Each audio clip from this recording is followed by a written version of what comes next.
Hello, by request, this is Mojo from ThreeChordGuitar.com, and today what we're doing is looking at some riffs from Mark Knopfler and Dire Straits, specifically the song Sultans of Swing. It's a great song, and a buddy on a forum asked me if I could show a couple of riffs, and I said, sure, who's counting? It's like midnight. Of course I'll make a video for you. So here we are.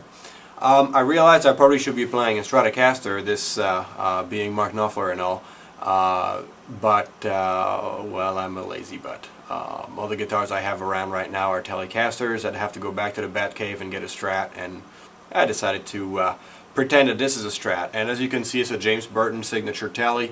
It does come with 3 Strat pickups, lace sensors, red, silver, and blue. So we're going to pretend. Alright.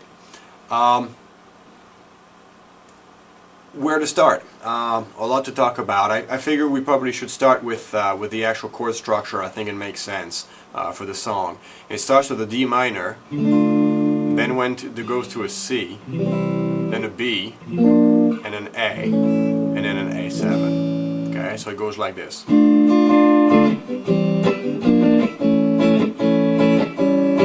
Then repeats it.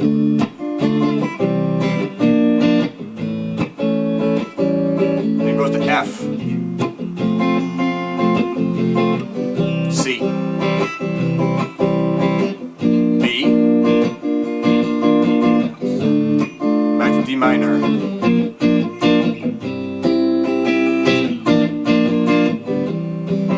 we're the Sultans of Swing.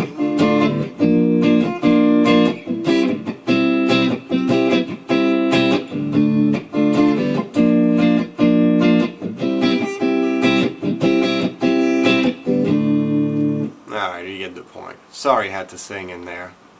If it rains tomorrow, blame it on me.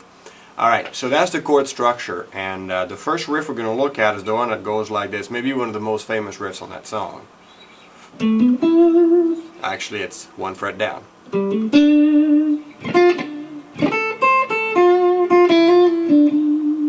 Again.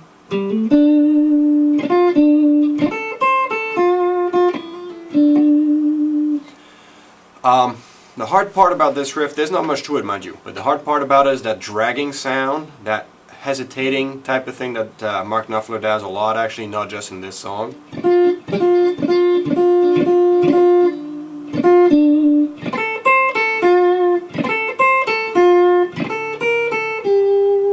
It has a lot of that stuff.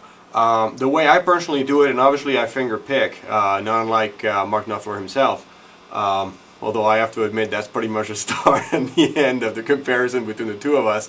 But nevertheless, I finger pick. And when I do this, what I personally do is that I literally just scrape the nail in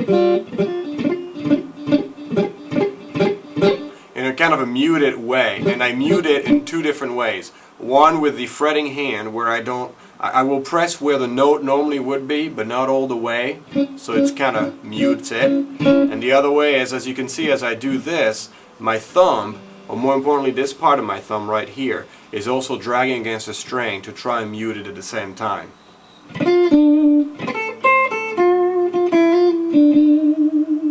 If you use a pick, I don't know how to help you there. I assume that you could do the same thing with the fretting hand, and I assume actually that the thumb part that I'm using to mute should work as well, depending on how you hold your plectrum. But you can try it out. Feel free to email me and let me know how you do it. Alright, so that's one of the things that it's very hard to teach you other than to, show it to you.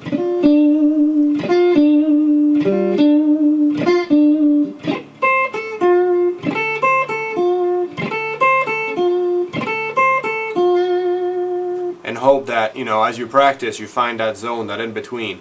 Don't get desperate on me as you try and do that. It took me a little bit to figure it out, but then once I figured it out, it was the easiest thing going. So it just clicks, and the idea there is practice makes perfect. Although I'm still working on the perfect part, but by God, am I practicing. Alright, so let's look at the look, how it starts. But let's look at the riff, how it starts. As I said, it is kind of midnight or past by now. Alright.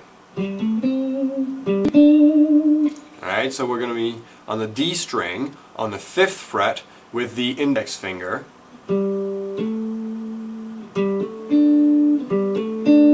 And then I do a hammer-on, meaning that I don't actually, as you can see, I fret the first note, and then my ring finger just basically taps and stays still on the D string, but this time on the 7th fret.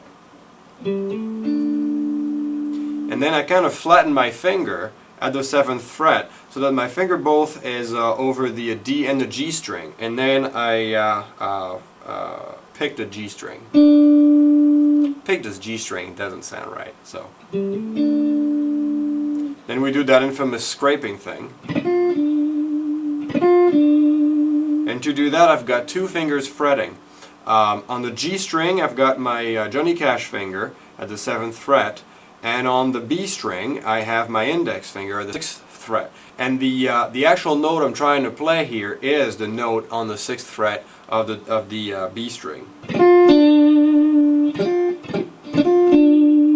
And as soon as I hear it, I hammer down again, right back to with the Johnny Cash finger, the middle finger, the 7th string, pardon me, 7th fret of the G string. Okay. Then, if you place your fingers this way, which is index finger is at the 5th fret of the high E string, and then the Johnny Cash finger, so 5th fret IE for the index, 6th fret B string for the Johnny Cash, and 7th fret of the D string for the ring finger. You have the next little let's drag around. And again, the target note that we're trying to play is the one on the index finger. Okay, the others we just put them there to drag. And putting those 2 fingers down again helps muting the thing. Then I put my pinky 4 frets up, so that would be 3, 5, 7, 8 on the E string. Go back to the 5th, my index never moved. And then my middle finger, Johnny Cash finger, goes right back to exactly where it was, which is B string, 3, 5, 6th fret. Then I move my index finger from the 5th fret on the E string to the 5th fret again, same fret, but this time 1 string down on the B string, and I do this little thing. So that would be 5, 6, 5, 7 on a G, using the ring. And that's the riff.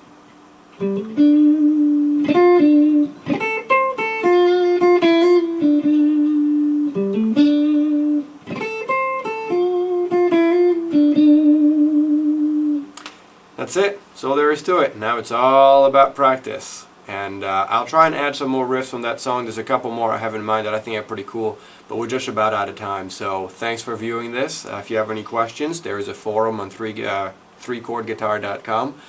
Feel free to post any questions you may have, and I'll be more than happy to help if I can. Be well. Take care, guys.